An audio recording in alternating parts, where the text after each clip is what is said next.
यमुना से उसकी fresh anointing को लेने के लिए हम और ज्यादा आजिज, सलीम, फरोतन और खाकसार हो जाए उसकी हुजूर में, और अपना आप उसकी हुजूर में उंगेल दें उसके हुजूर, अपने आप को खाली कर दें ताकि वो हमारा कंट्रोल ले और हमें अपने मंजिल से निकाले।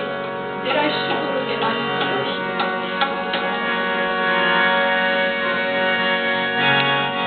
आइए प्रस्तुति में आगे बढ़ेंगे। 148 गाँव में आप लिख के गइएगा, शुक्रगुजारी करेंगे।